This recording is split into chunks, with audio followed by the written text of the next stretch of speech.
I'm Mike Costello, and I'm here with Dr. Freelander, and today we'd like to talk to you about stopping being a victim of your mind. In New Thought metaphysics, we teach that we live in our minds and not in the world, that the dynamic of our minds, the way we think about circumstances and situations, determines the quality of our being.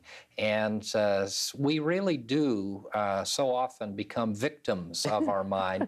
And of course, we can become overcomers, and we can have wonderful things happen because of the dynamic of mind, but we can also have some negative experiences because of mind, can't we, Iris? Yes, we can, and it's up to us. Again, it's that self-responsibility, isn't it?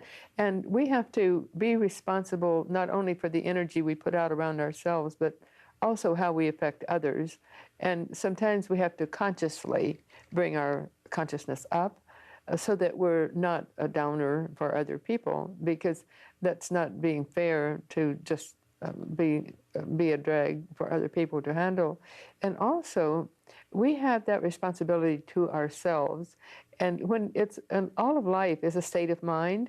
And if we will just look to God and know that there is a higher power and that we always have that energy available to us, then life is easier. And when we hit the tough spots, then we know that we have sustenance and energy available to us.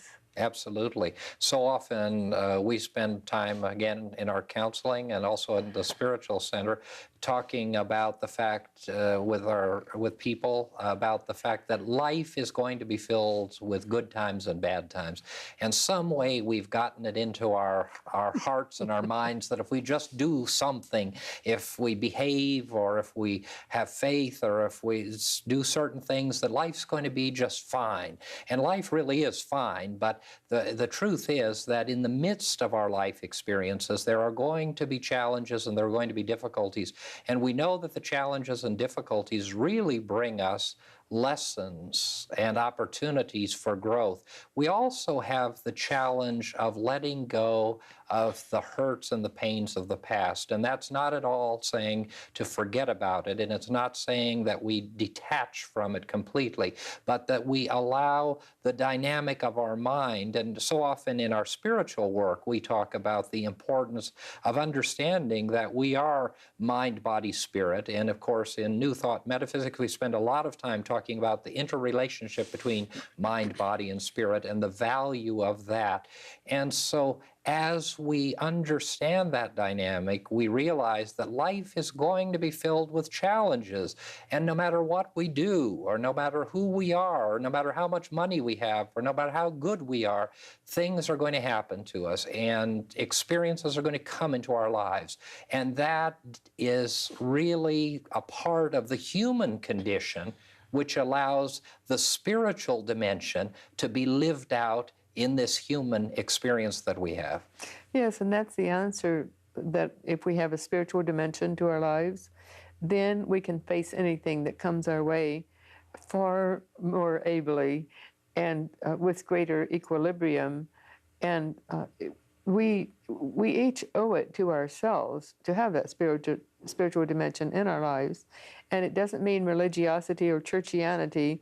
That's good too for most people, but that's not the spiritual. The spirituality is something wholly different, and it's what lies within the person, in their connection with Creator God. And they might never even mention it publicly, but they feel that power and energy within them. And it's the goodness that emanates from people in their lives into the lives of others, isn't it? Absolutely. And we spend a lot of time talking about that in this program and at our center and also in our counseling work.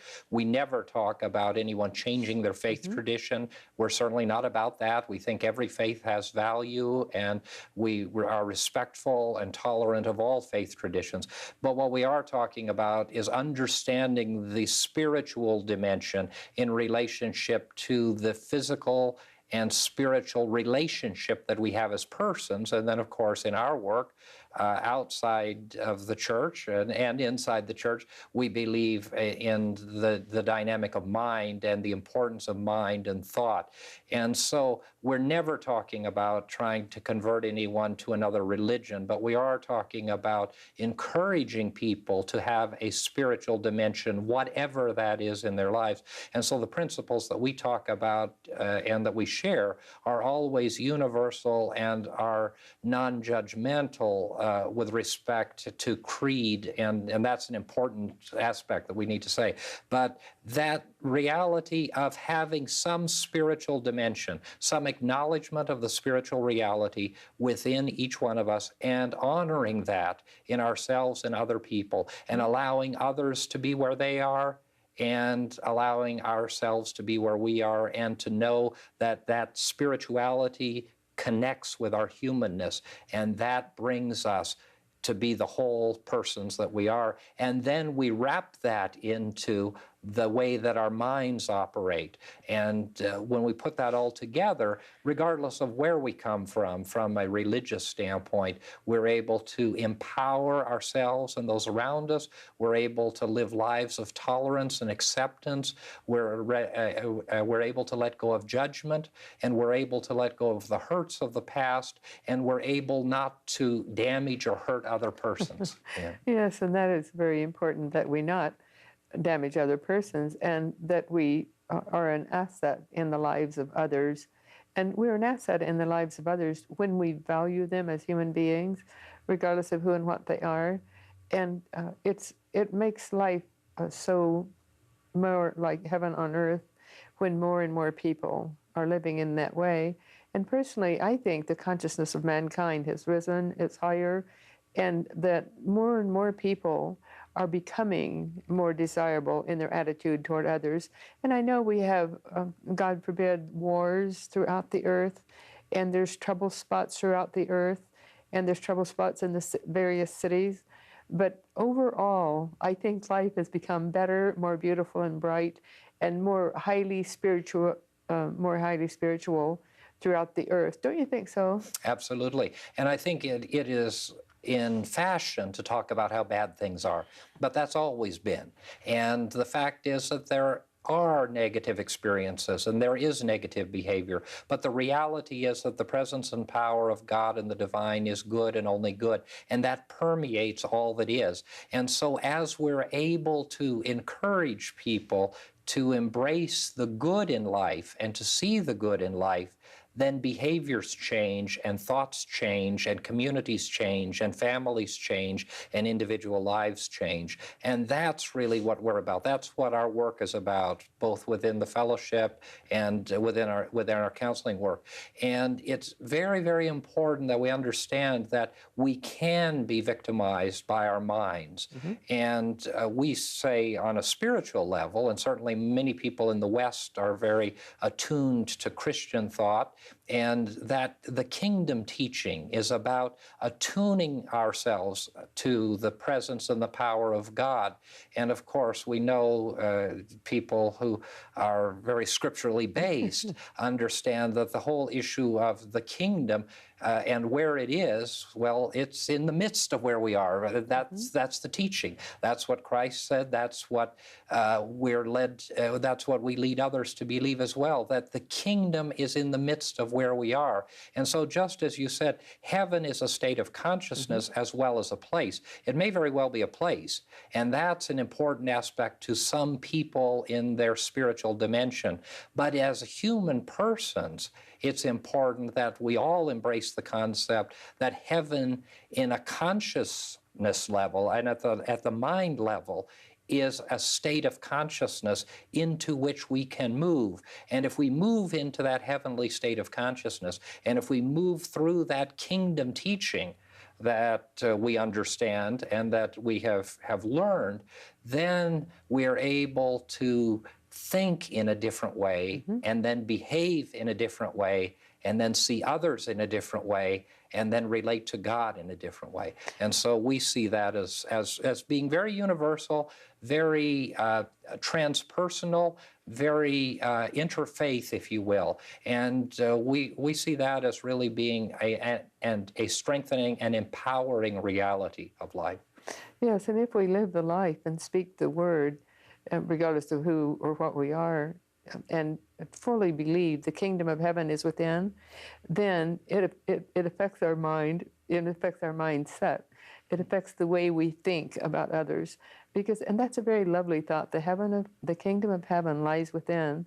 If we just put our energy into that, it adds to our energy immensely. It makes that energy magnify more than tenfold. And when we do, then it affects how we look out at other people and how other people see us and how we help others when just being in our presence. It's just like the Lord Christ was healed by presence. There are people on earth who heal by presence. And when they live the life of the kingdom of heaven lies within, then they are more in that modality of healing, aren't they? Absolutely. That consciousness, that understanding of the connectiveness of consciousness. And, today we have so many wonderful things happening in mind science and psychology and sociology and in spirituality as well, certainly. But this issue of consciousness, and we understand that consciousness and thought and mind are different than brain. And, we need to change, we have to understand that. And if we understand spirituality, we understand that brain is physical and that those thoughts are physical. But consciousness is our spiritual dimension and awareness. And that is a part and parcel and affected by brain and by thought, but it transcends it. And so the Christ consciousness, or the divine, is exactly what Christ Jesus was talking about, the kingdom teaching and the consciousness of heaven in the present moment and the experience of it in the now. The later life is a wonderful thing as well, but wouldn't it be wonderful if we can experience a heavenly state of consciousness and a higher state of consciousness and a Christ-like behavior in this life, here and now? Yeah. And we do when we live in the highest aspect of our own being. And we have 7 bodies, and metaphysically speaking, and when we acknowledge that we have the higher bodies and live from that higher aspect of being, then we are doing that. We are living the life as our divine way showed us it could be lived. And it wouldn't matter what kind of work we do or don't do. It's how we live our life within ourselves, isn't it? It is. And it stops the victimization that takes place in our minds, and it changes and transforms our behavior, and it heals us. And we'll talk about that when we pick this up in just a moment. We'd like to pause at this point in the program and offer you the opportunity to receive some literature so that you can continue to study the concepts and ideas that we're sharing with you today.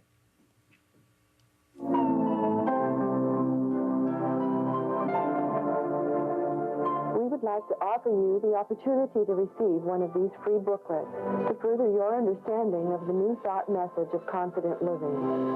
Each month we will feature a different booklet, which will be mailed to you free and postage paid. Simply address your request to Confident Living at P.O. Box 7726, Long Beach, California, 90807.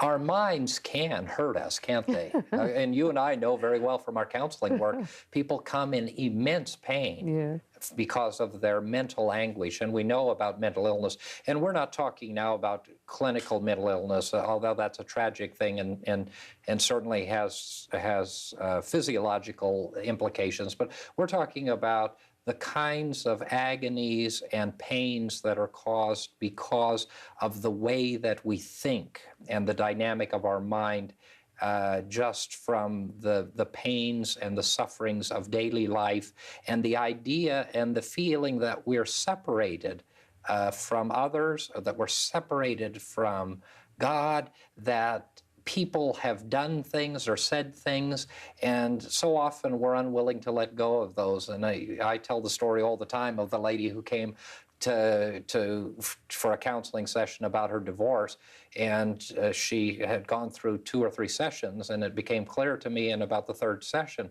that this maybe wasn't as fresh as I thought it might have been. And I said, when were you divorced and separated? And she said, oh, in 1968. But the story that she was telling to me was exactly like she was reliving it. And that's an example of how we can allow our mind and the ability of our mind to bring us pain. And again, we're not talking about serious clinical depression and those things that need serious professional psychological or psychiatric help. We're talking about the kinds of victimization of mind that takes place as a result of our daily living.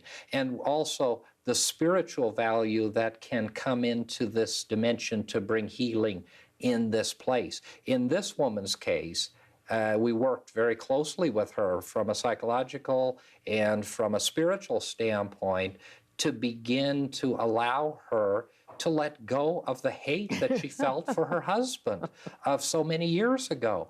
And as she began to let go of the hate, and as her consciousness rose, and as she became more aware of the kingdom teaching and the Christ consciousness and her obligation to see her husband and to see beyond his behavior, and her obligation to let go of that which had hurt her for so long, she became freer and freer. And interestingly, she became healthier and healthier and more vibrant. And so that dynamic comes together in a wonderful and magnificent way, doesn't it? Yes, it does. And I was thinking that it affects the way we look.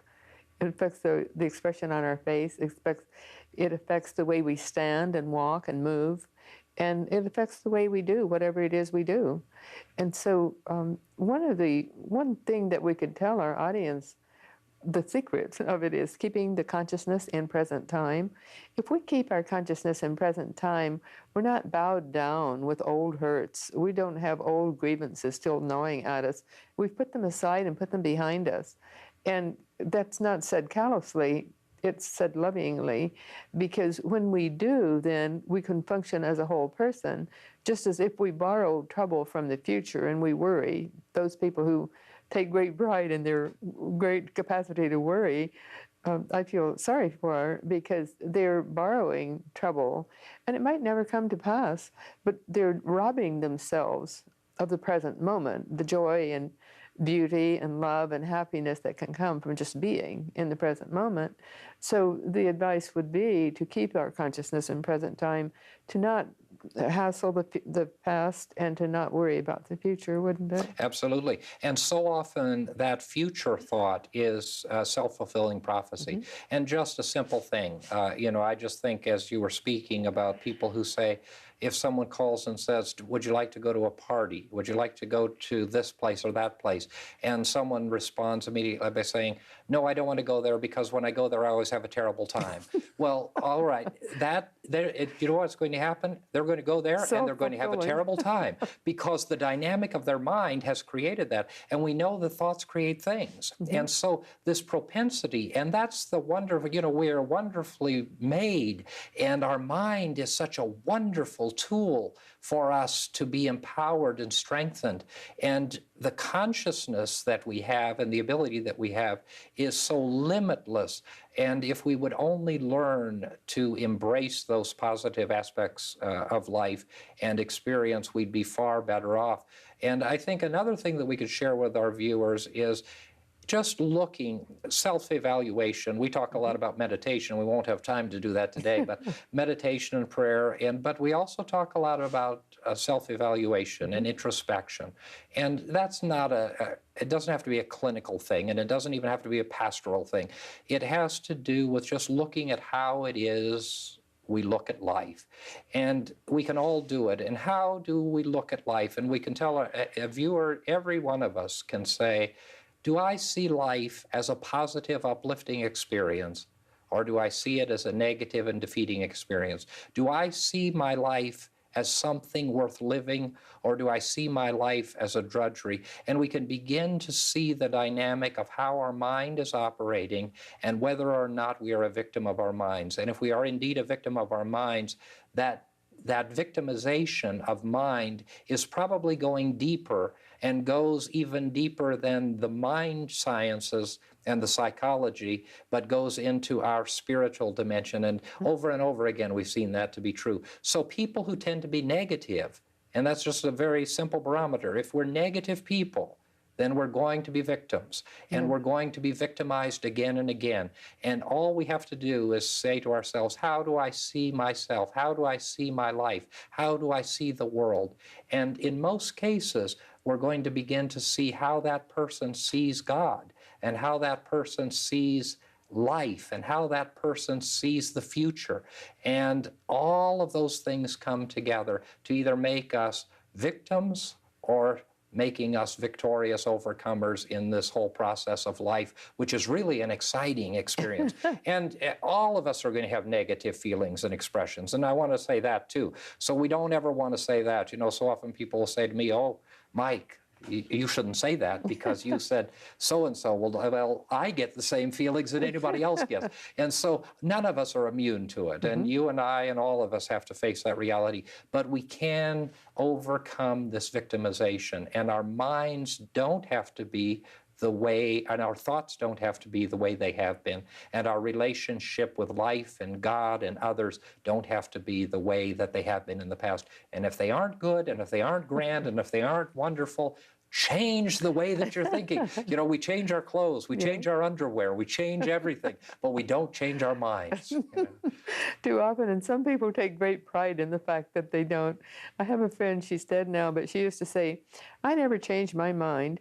And she said it was great pride. And she said, and when I'm down on someone, when I'm through with someone, I'm through. I never change my mind. Well, that is very sad, because why shouldn't we change our minds? Those people who are happiest change their minds often. You tell about the Charles Fillmore, who said, well, young man, I've changed my mind, when he was questioned on that he said something one time, and then within a relatively short time, he said something else. So we should take great pride in the fact that, yes, we change our minds, and we change our minds about everything in life, because life is change. Everything is ever changing. And if it is ever changing, then it would be very foolish to think that we can keep things static and just hold on to whatever it was. But we have the power to look up and gain energy, God's own energy, and then send it out. Or we have the power to be glum, morose, and pull everything around us down. So I would say that it's a choice. Life is a series of choices, and as we choose to do, however we live our lives, then that's our choice. And if it isn't, then we're the loser, because we had that opportunity to make it our choice always, don't we? Absolutely. And on the level of spirituality and religion, I would say that, you know, religion and politics are the areas where no one wants to change their mind. And so I think there's nothing wrong with changing our minds. There's nothing wrong in science. There's nothing wrong in any aspect of life. And I think that we need to understand that. And if we are at a level of spiritual understanding that has brought us to a downtrodden and defeated point, then we need to understand that we need to have a new faith. We need to have a new way of thinking. And again, I'm not talking about changing your church, or I'm not talking about changing your faith. We don't proselytize. No. We have no missionaries, and we don't believe in that. But Charles Fillmore, who is the founder of our religious movement, and you just spoke about him, Charles Fillmore was one who said, my understanding of the laws and the truth are different today than they were when I was a young man, and they were different when they were old. The relationship that he had with the presence and power of God was always changing and evolving, and his test was, if it is affirming and joy-filled, and if it is bringing forth good, then it is of God. If it is not, it's probably me. And so that's a good test. And so Charles was one who was always changing his mind. And he wrote wonderful things about religion and faith. But the one thing that he said was, if I write it and say it today, I may change my mind tomorrow. And it doesn't mean that truth has changed. It doesn't mean that God has changed. It means I have changed. And that's a wonderful thing for us to understand. Yes, it is. And to know and to live under the energy that God never changes. The glory and power of God is ever present always, and it's always there for us to use, to bring into our lives, and to give out into the lives of others. And the way we can access that is through meditation. You mentioned meditation earlier. And just attuning ourselves to Creator God for one moment changes our energy.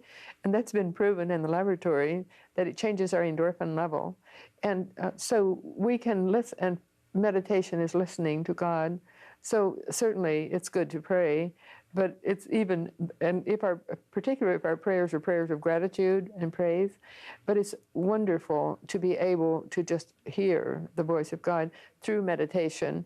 And we need to trust that God is ever present and that He does answer our prayers through giving us energy and through the power of meditation. Yeah, and that silence. Right. You know, so often we want to chatter, Right. chatter, chatter. Exactly. And so that silence is so important. But in today's world, we're not silent very much. We don't have much time for silence. No, but we can consciously do that. And when we do, then we're getting a different mindset in our own right. And it makes our lives then far more rewarding. And it makes all of life more valuable in a sense, doesn't it? Absolutely. It makes life more valuable from the standpoint of the value of each moment and the lessons that each moment bring to us. And, you know, we all have the same amount of energy. We all have the same number of minutes in a day. And it is the way that we think about our lives, about others, about the presence and the power that really determines the quality of our life. And so, as we say in our teaching, we live in our minds and not in the world is really true. And what you said is also absolutely true. The presence and power of God is changeless. And God loves us unconditionally, and nothing will change that. Yeah. And when we rely on that in the highest part of our being, then we're calm, peaceful, serene. It reflects into the lives of others. And more than that, it reflects into our own lives. So we go to sleep at night in a hurry. We awaken feeling refreshed. And whatever we do throughout the day or don't do, it's all right. Yes. So we are at peace in that way. And we find peace. And so that's a wonderful place to stop at this point in the program. We hope that you found the information that we've been sharing with you useful, and we look forward to seeing you next time. Mike and Iris would like to extend a cordial invitation for you to join them this Sunday morning at 11 a.m. for our weekly celebration service at the beautiful Seaport Marina Hotel at the corner of Pacific Coast Highway and 2nd Street, adjacent to the Marina Pacifica and Marketplace shopping centers. There will be a guided meditation, prayers, spirited music, and a dynamic, life-changing New Thought message. Please join us this Sunday. You will be warmly welcomed into the company of like-minded, positive, and uplifting people. And remember, whatever your dream, whatever your vision, you can attain it through confident living.